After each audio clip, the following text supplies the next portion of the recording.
안녕하세요 여러분. 지식을 통한 휴식 시뮬레이션 에스프레소의 이정배입니다. 이번 시간에는 정적, 동적, 선형, 비선형 해석의 구분과 개념에 대해서 알아보겠습니다. 우리가 흔히 정적이다, 동적이다, 선형이다, 비선형이다 흔히 많이 사용하는 표현이죠. 많이 활용하는 표현이니만큼 좀 더 정확히 구분하고 이해해 보도록 하겠습니다. 정적, 동적, 그리고 선형과 비선형, 우리는 이러한 용어를 빈번하게 사용하고 있습니다. 심지어 용어들이 조합되어 선형 정적, 비선형 정적, 선형 동적, 비선형 동적 해석 등으로 마구 섞여 있기도 하죠. 그럼 이러한 용어들의 정확한 뜻은 무엇이고 구분은 어떻게 하는 것이 좋을까요? 내가 풀고자 하는 대상에 대해 어떠한 해석 방법을 쓰는 것이 올바른 것일까요? 오늘도 마찬가지로 제가 이해하고 있는 형태로 말씀드리고자 합니다. 우선 정적과 동적의 개념부터 살펴보겠습니다. 구조 해석에서 정적이다, 동적이다. 이것은 무엇을 뜻할까요? 용어적으로 정적이다라고 하면 가만히 있는 무언가를 연상할 수 있고 동적이다라고 하면 움직이는 무언가가 떠오를 것 같습니다. 용어가 주는 이러한 느낌이 꼭 틀린 것은 아니지만 정확하지는 않습니다. 예를 들어 화면에서의 정적 해석은 분명히 움직였습니다. 그렇다면 가만히 있는 무언가라는 느낌을 통해 정적이라는 용어를 정의할 수는 없습니다. 그렇다면 움직이는 무언가이니까 이 해석을 동적 해석이라고 할 수 있을까요? 이건 역시 틀린 것입니다. 사실 정적이다라는 것의 정확한 의미는 변화대 동적 효과가 없는 것을 뜻하고 동적이라는 것은 변화하면서 동시에 동적 효과를 가지고 있는 현상을 의미하죠. 그렇다면 동적 효과라는 것은 무엇일까요? 뉴턴의 제1법칙, 운동하는 물체가 계속 움직이려고 한다를 현실 세계에 투영해보면 이전에 물체에 가해진 하중이 현재에도 영향을 미친다라고 생각해 볼 수도 있습니다. 이전에라는 단어와 현재에도라는 단어가 들어가 있으니 동적이라는 용어는 시간 개념이 필요합니다. 이제 다시 설명하면 이전 시간에 입력된 어떠한 하중이나 영향이 현재에도 영향을 미치는 것, 이것이 바로 동적 효과입니다. 이러한 동적 효과, 다이나믹 이펙트를 좀 더 우아한 말로는 관성, 이너시아라고 부르죠. 여러분들이 잘 알고 있으신 것처럼 이러한 관성 효과는 질량과 매우 밀접한 관계를 가지고 있습니다. 따라서 동적 해석에서는 반드시 질량과 시간의 개념이 포함되어 있어야 하죠. 이를 토대로 정리하면 구조 해석에서 정적이라는 것은 구조물의 거동 측면에서 관성의 영향이 거의 없는 상태라고 할 수 있고 동적이라는 것은 관성의 영향이 있는 것이라고 할 수 있습니다. 천천히 움직이면 관성의 영향이 없겠죠. 따라서 하중의 변화가 매우 느린 경우 정적이라고 할 수 있습니다. 여기 좀 더 구체적인 기준이 있습니다. 하중이 증분되는 시간이 구조물이 가지고 있는 최대 고유주기, 내추럴 피리어드보다 클 경우 관성 효과는 무시 가능하며 정적으로 간주할 수 있습니다.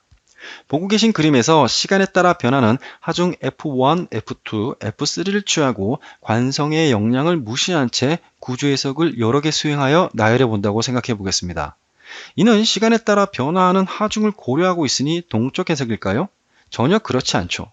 순간적인 하중 F1, F2, F3에 1대1적으로 대응하는 정적 해석 결과의 나열에 불과합니다. 따라서 정적 해석에서는 시간이 의미가 없죠. 반면 다이내믹 시스템을 시각화해보면 이와 같습니다. 현재 시간 t에서의 하중은 물론 이전의 하중의 영향 역시 현재의 결과에 영향을 미치게 됩니다. 물론 멀리 떨어진 시간일수록 그 영향력은 줄어들죠. 앞서 설명한 이러한 접근 방식이 정적과 동적 시스템의 정확한 구분 방법입니다. 다음으로 선형과 비선형에 대해 좀 살펴보겠습니다. 선형을 이해하기 위해서 이와 같은 외팔부 구조물에 하중을 주고 선형 정적 해석을 해보겠습니다. 정적 해석이니까 관성의 영향이 없다고 볼 수 있고 시간은 큰 의미를 갖지 않을 것입니다. 압력은 단위 압력 1파스칼을 가하여 결과를 얻습니다. 이제 다시 3파스칼, 5파스칼, 10파스칼을 각각 입력하고 그것에 대한 결과를 각각 얻습니다. 선형 정적 해석 결과 주어진 하중의 증가 비율이 결과의 변화 비율과 동일함을 확인할 수 있습니다. 이러한 것을 바로 선형성이라고 합니다. 해석에서 선형이라는 것은 하중 충분에 따라 결과가 비례적으로 커진다라고도 인식할 수 있지만 다르게 바라보면 단위 하중에 대한 결과를 알게 되면 모든 결과를 얻을 수 있다는 것이 핵심입니다. 또 다른 선형의 핵심 사항은 중첩이 가능하다는 것입니다. 외팔보 상부와 측면에 단위 하중을 각각 부여하고 결과를 얻으면 이후 예상되는 모든 두 하중의 조합에 대해 해석을 하지 않고도 결과를 알 수 있죠. 선형 해석은 이처럼 매우 효율적입니다. 한편 계산 속도 측면에서도 엄청나게 유리하겠죠.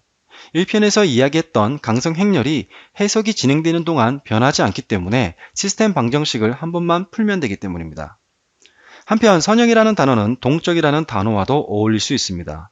앞서 보신 식에서 몇 가지만 추가를 하게 되면 시스템의 운동 방정식을 만들 수가 있는데요. 사실 F는 KX라는 수식도 여기서 관성항과 감쇄의 항을 빼고 생각한 것에 불과하죠. 관성과 감쇄가 포함되어 있으므로 이제 시스템은 동적입니다. 이 운동 방정식도 행렬과 벡터로 구성된 형태라고 볼 수 있는데요. 해석이 진행되는 동안 매트릭스 M, C, K가 변하지 않을 경우 이 시스템을 선형이라고 합니다.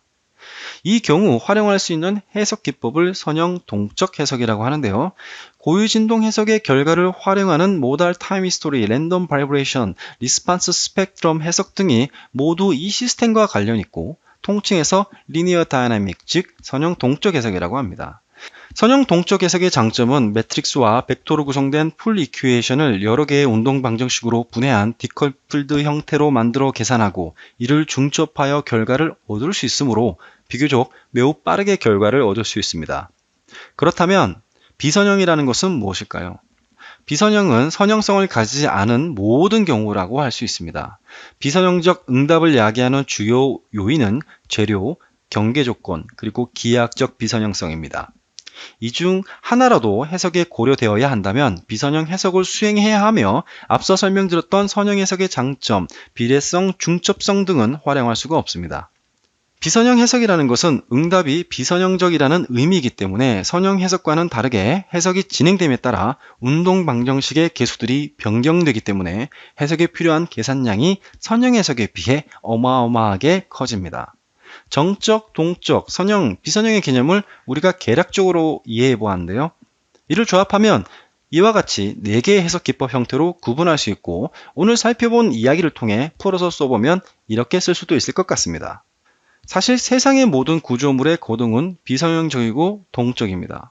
그렇지만 주어진 문제에서 관성의 영향을 무시할 수 있다고 판단되면 정적으로 간주할 수 있고 추가적으로 비선형성을 무시해도 결과 평가에 큰 문제가 없다고 판단되면 선형화할 수 있습니다.